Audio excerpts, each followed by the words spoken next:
पूरा बिहार सन्न है, हैरान है। हत्या का जो स्वरूप है वो बहुत जघन्य है। मतलब वारदात बहुत ज़्यादा बढ़ी है बिहार में, तो इसके पीछे वजह क्या हो सकती है? पलटा पलटी करते रहते हैं नीतीश जी, इसका असर पड़ता है। या किसी को बचाती है या सरकार, और न किसी को फंसाती है। अब सरकार को क्या करनी चाहिए? कुछ घंटों में ही पकड़ लेंगे। अब देखिए पकड़ा जाता है। पनोरमा ग्रुप, जो सोचता है वो करता है। नमस्कार, आप देख रहे हैं न्यूज हाट। मैं हूं चंदन झा। मुकेश सहनी की पिता की हत्या हो गई है। पूरा बिहार सन्न है, हैरान है। बहुत सारे सवाल हैं, तो आज इस कार्यक्रम में इन्हीं सवालों का जवाब, और इस पर हमारे साथ बात करने के लिए हैं वरिष्ठ पत्रकार अजय मिश्र। सर, आपका इस कार्यक्रम में स्वागत है। धन्यवाद चंदन जी। सर, मुकेश सहनी के पिता हैं जित्तन सहनी, उनकी हत्या हो गई है। बहुत सारे सवाल हैं और सवाल उठ रहा है कि इस तरह की वारदात जो है वो बढ़ रही है। देखिए, मुकेश सहनी के पिता की हत्या हो गई रात में, गांव में, बिरौल के रहने वाले मुकेश सहनी। हत्या का जो स्वरूप है वह बहुत जघन्य है। जिस तरह से हत्या की गई वह कोई पेशेवर अपराधी ही कर सकता है। पेट उनका फाड़ दिया गया, आंत बाहर आ गया, तो एक जघन्य और निर्मम हत्या है। एक नेता जो मंत्री भी रह चुके हैं बिहार में, और कई चुनावों से वह संघर्ष कर रहे हैं, उनकी पार्टी भी है, उसके राष्ट्रीय अध्यक्ष भी हैं, वीआईपी, और उनके पिता की हत्या कर दी गई, तो कहीं न कहीं कानून व्यवस्था पर तो सवाल खड़ा हो ही जाता है।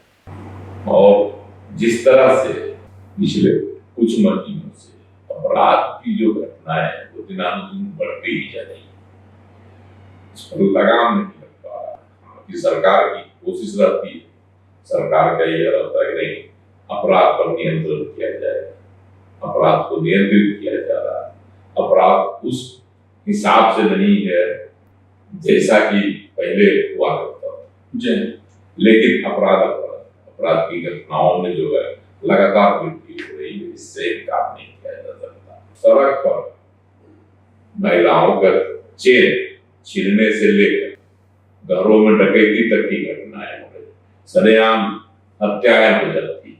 अब तो नेता के भी परिजन नहीं बच पा रहे हैं, तो कहीं न कहीं से कानून व्यवस्था पर तो बड़ा सवाल खड़ा हो गया है। अब पप्पू यादव जैसे नेता करते हैं, मुख्यमंत्री नीतीश कुमार का इकबाल जो है कम हो गया। नेता कहेंगे विरोधी दल में तो खाना उनका स्वाभाविक है, लेकिन आम जनता भी उसके मन में भी है ये सरकार का इकबाल जो है ना, अपराध के मामले में कहीं न कहीं से गिरते जा रहा है। इसमें बहुत कमी आ गई। यही बिहार, यही मुख्यमंत्री, इनको 2005 में जब ये मुख्यमंत्री बने थे, तो अपराध नियंत्रण को लेकर इनकी वाहवाही शाबाशी दी जाती थी। ये लालू राबड़ी राज में जो जंगल राज की स्थिति वो हम नहीं कर रहे, पटना हाईकोर्ट ने कहा, उस पर इन्होंने अंकुश लगा दिया। अपहरण उद्योग चल रहा था, है ना, बहुत सारे नरसंहार हो रहे थे, मध्य बिहार तो नरसंहार से ही जलते रहता था। तमाम चीजों पर यही सरकार ने अंकुश लगाया। लेकिन अब क्या सरकार की लाचारी हो गई है कि अपराध के मामले फिसड्डी होते जा रहे हैं, और अब तो इसका स्वरूप दिन पर दिन और जो है विवश होते जा रहा है। मुकेश सहनी के पिता की जित्तन सहनी नाम जिस तरह से रात में सोए में हत्या कर दी गई। पुलिस का कहना है कि चोरी के मकसद से लोग, तो चोरी करने वाला कोई भी चोर कहीं किसी के घर में जाता है, मारपीट भी होती है घर वालों से, तब भी इस तरह की हत्या नहीं करता। चाकू गोली मारा, सामान लिया, जिस तरह से हत्या हुई जित्तन सहनी और डीआईजी दरभंगा के करते हैं वहाँ 3 वो गिलास टेबल टेबल जी तो गिलास क्या कर रहा था वो? एक नहीं 3 गिलास 3 गिलास। इसका मतलब 3 लोग थे कम से कम। कम से कम। लेकिन डीआईजी साहब ये नहीं कह रहे हैं कि गिलास क्यों पड़ा हुआ था। गिलास में तो कुछ न कुछ तो अवशेष होगा ही, उसका खुलासा डीआईजी साहब नहीं कर रहा है। आखिर वह गिलास क्यों था? पानी पीने के लिए ले गया था या फिर कुछ और पीने की जो है बातें हो रही थी, उसका अभी खुलासा नहीं हुआ। जब गिलास था तो गिलास अपनी कहानी खुद कह देती है। सर एफएसएल की टीम भी गई है पटना से। एफएसएल की टीम गई है तो वह जांच करेगी कि गिलास वहां क्यों रखा हुआ, तो ये जांच का विषय है। लेकिन बकौल डीआईजी 3 लोगों की बात आ रही है, जो 3 लोग थे, लेकिन अभी तक लोगों का नहीं आया है। और मुकेश सहनी के रिश्तेदार, उनके खास मामा कहते हैं कि गांव वालों ने हत्या कर दी। भाई एक तरफ कहा जाता है कि सीधे साधे आदमी थे जितन सहनी, किस गांव में कभी किसी से उनकी जो है अदावत नहीं थी, सबके भलाई के लिए वह सोचते थे। जब इतने भले थे, सबके शुभ चिंतक थे, कभी किसी से उनकी लड़ाई नहीं होती थी, तो फिर गांव वाले ही क्यों मार दिए, उनकी हत्या कर दी, जैसा कि मुकेश सहनी के मामा कहते हैं। तो ये सब भी एक कहानी। अब हत्या उनकी हो गई कि हत्या ने कई सवाल सरकार पर छोड़ दिए कि आपकी पुलिस क्या करती है, आप जिस तरह भय क्यों नहीं, अपराधियों में भय जो है एक तरह से समझिए कि खत्म हो गया, पुलिस का भय एक तरह मिट गया। यह भी वह घटना साबित करती है। आराम से लोग निकल गए, चल गए और अभी तक पकड़े नहीं गए। हालांकि दावा बड़ा है डीआईजी साहब का, कुछ घंटों में ही पकड़ लेंगे। अब देखिए पकड़ा जाता है। मुख्यमंत्री नीतीश कुमार ने भी कहा डीजीपी को, हड़काया भी कि जल्द से जल्द अपराधी पकड़ा जाए। मुकेश सहनी भी कहे कि हमसे बात हुई, उन्होंने सीएम की, मुख्यमंत्री की, और मुख्यमंत्री ने आश्वासन दिया है कि जल्द से जल्द अपराधियों की गिरफ्तारी होगी, पहचान कर ली जाएगी। यह तो घटना के बाद की प्रक्रिया हुई, ठीक है। अपराधी पकड़े जाएंगे, अपराधी जब पकड़े जाएंगे तभी पता चलेगा कि हत्या क्यों की गई, चोरी की वजह से हुई या कोई और कारण था। जैसा कि भाई मुकेश सहनी के मामा कहते हैं कि नहीं, गांव वालों ने ही मारा। तो गांव वालों ने क्यों मारा? कोई संपत्ति विवाद था, जमीन विवाद था, या कोई और विवाद था जो गांव में हुआ करता है, ग्रामीण विवाद, वो विवाद था इनके साथ। या अकेले तो 10 साल से रह रहे हैं, मुकेश सहनी की मां 10 साल पहले गुजर गई थी। अब गांव में ही रहते हैं, मुकेश सहनी तो बॉम्बे में रहते हैं, अपना धंधा करते हैं। मुकेश सहनी की एक बहन है जिसकी शादी हो गई, वो भी बॉम्बे में रहती है। एक भाई और मुकेश सहनी के है, वो भी अपना पटना में रहते हैं। तो ये सब बातें हैं, तो अकेले रहते हैं। अकेले जब रह रहे थे 10 साल से, तो इसका मतलब है कि उनको अकेले रहने की आदत सी हो गई थी। उनका ड्राइवर था, नौकर था, कुक था, सब था। तो घटना के दिन सब कहाँ था? इसका मतलब रात में कोई नहीं रहता उनके पास, रहता था, अकेले वो रहते थे। तो 75 बरस का कोई वृद्ध जिसके घर में नौकर हो, क्या कहता, खाना बनाने वाला हो, ड्राइवर हो, फिर अकेले क्यों रहता था? यह भी तो सवाल। तो सवाल दोनों तरफ से है। और हत्या का जो स्वरूप है वह भी संदेह पैदा कर रहा है। देखिए हत्या की वजह बहुत होती है। कुछ होती है हत्या जो प्रतिशोध में की जाती है, कुछ हत्या होती है जो छिनतई वगैरह में होती है। लेकिन जो इसका स्वरूप है, इसमें लग रहा है कहीं न कहीं से कोई पुरानी रंजिश थी, जिस तरह से जघन्य हत्या की गई। अब इसका क्या कारण है तो पुलिस जांच का विषय। अच्छा सर ये तो जांच का विषय है, लेकिन एक सवाल है कि आप भी जिक्र कर रहे हैं कि बहुत मतलब वारदात बहुत ज़्यादा बढ़ी है बिहार में, तो इसके पीछे वजह क्या हो सकती है?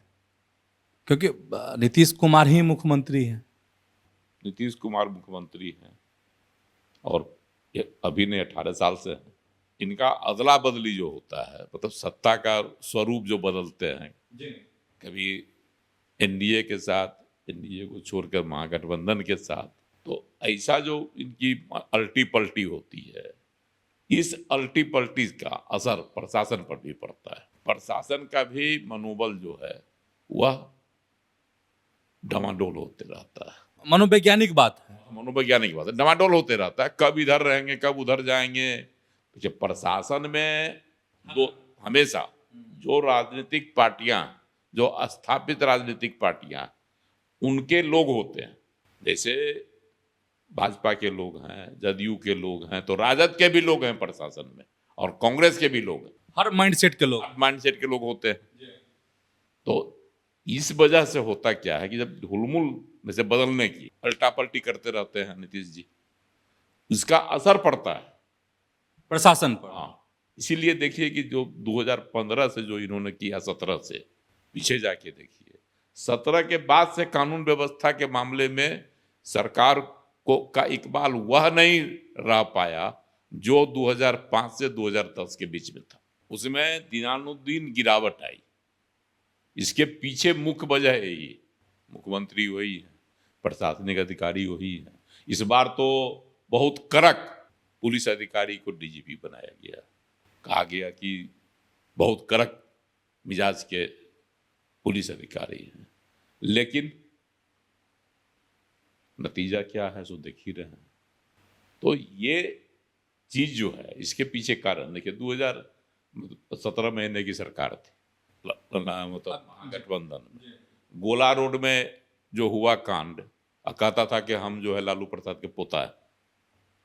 क्या हुआ उसका, कहाँ गया?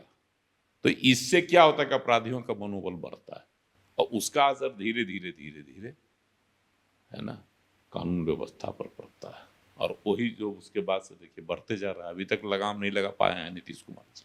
तो सर आप यह कहना चाह रहे हैं कि जो 17 महीने के कुछ जो होती है उसका असर पड़ता है।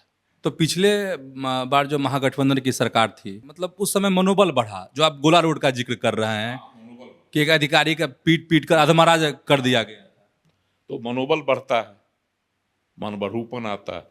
धीरे धीरे उससे क्या होता है कि उस पर जो है लगाम, अगर आप सख्ती नहीं बढ़ते, प्रशासन पर वो पकड़ आपकी ढीली हो गई, तो क्या होगा? जो हो रहा है बिहार में, रोज आए दिन आप देखते हुए कि महिलाओं का चेन छीन लेता है, मोबाइल लेके भाग जाता है, किसी के घर में जो है घुस जाता है, पीट देता है।